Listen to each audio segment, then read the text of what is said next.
Hello, second grade mathematicians, and welcome to Number Corner. For Number Corner today, we will be looking at our calendar grid, but you'll need a few things first. You'll need your whiteboard, marker, and eraser. If you don't have a whiteboard, a piece of paper and a pencil will work just fine. You can pause the video now to get what you need.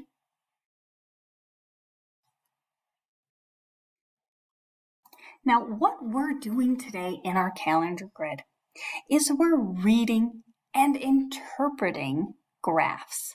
Show a connection if you've heard the word graph before. This might be a new word for you. A graph is something that gives us data or information. We'll talk more about that as we go. This month, you may notice a connection between the graphs and equations on the calendar markers. We will closely observe 5 different graphs and sets of equations this month. Usually, the graphs we look at will already be posted on the calendar, but you may also get a sneak peek of a marker that is coming up. Let's have a look at our first graph. This picture here is the graph. Up here we have our calendar marker equations that go along with it. I just want you to look at the graph for now and think about what you notice.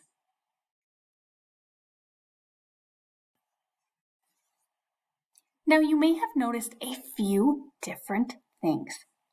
You may have noticed all the cats and dogs in our graph.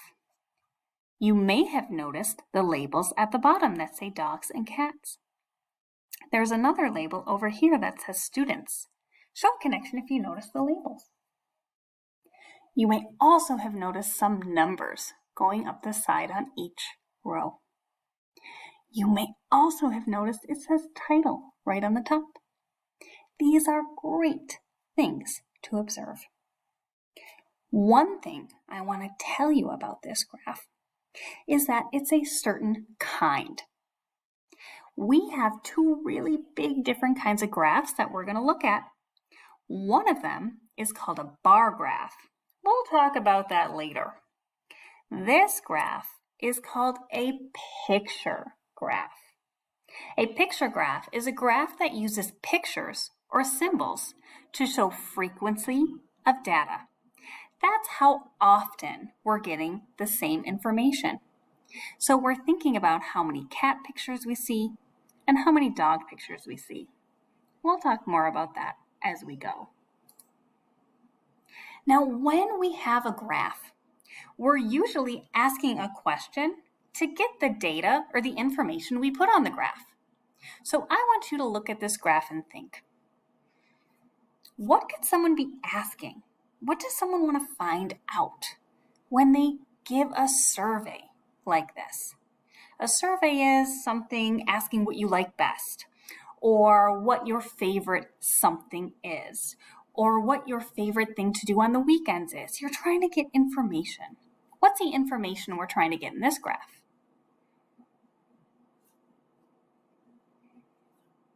Now, you may have some different ideas.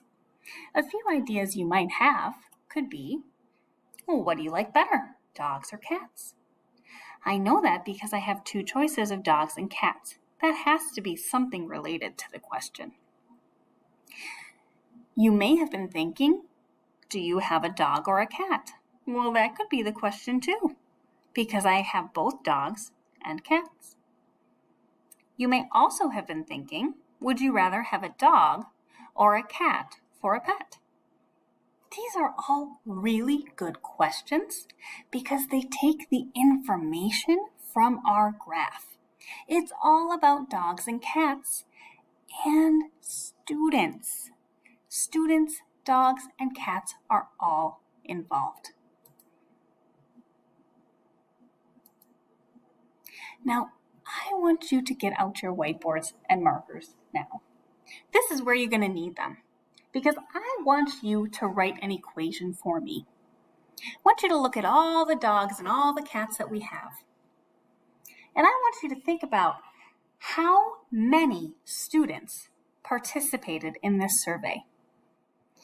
If each picture represents one student's vote or choice? How many students participated all together? I'll give you a hint. You will find the equations you need on one of the calendar markers up here.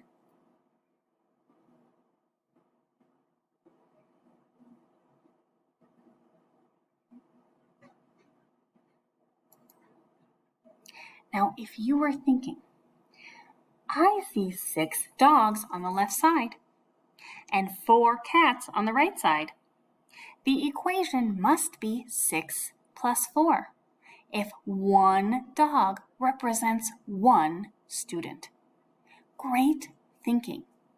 And with our Make 10 facts, we know that 6 plus 4 equals 10. 10 students participated in this survey. Erase your boards. I'm going to ask you another question. How many students chose cats instead of dogs? Write an equation on your whiteboard. I'll give you a hint. You'll find the equations you need on one of the calendar markers, just like before.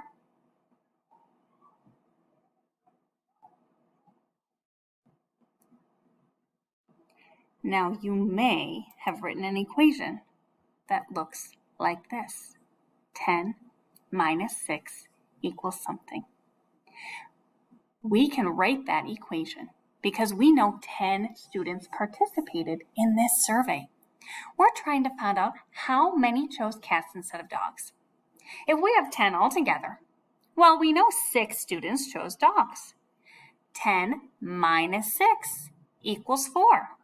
Using our takeaway facts, we know that we have 4 students who chose cats.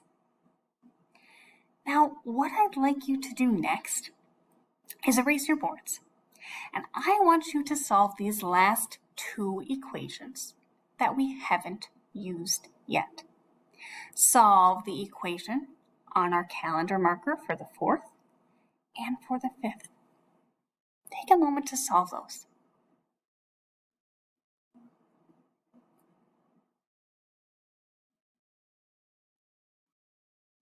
Now, when you're solving these problems, I want you to be thinking about how they might relate to our graph. How does 4 plus something equal 10 relate to our graph? How does 6 minus 4 equal something relate to our graph?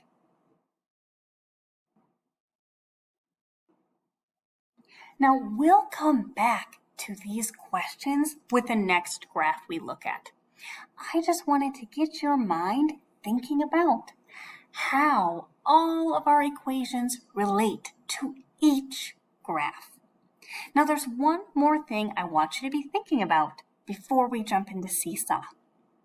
I want you to think back to our survey question. Our survey question we kind of thought we were asking was, what would you rather have as a pet, a cat or a dog? With that in mind, what do you think would be a good title for this graph?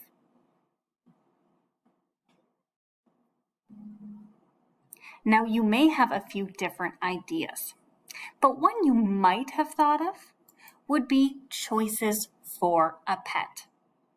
Sure, some other titles would work, but this one works pretty well because we're choosing something. We're choosing a pet, and we have 2 different choices. So our title fits our graph. Now, the one last thing I want you to do in Seesaw to show your teacher you did some hard work today is to solve one last equation. Your Seesaw activity will look like this. We can see our graph and our title of choices for a pet. We also see our survey question over here. Would you rather have a dog or a cat for a pet? The last question I'm asking you is how many more students chose dogs than cats? I want you to write your answer right here and show your work to tell me how you know. Now you can draw on this graph if you need to cross things out. You can use an open number line or draw pictures, however you can solve this problem. Show me how many more students chose dogs than cats. Good work today, mathematicians. I'll see you next time for Number Corner.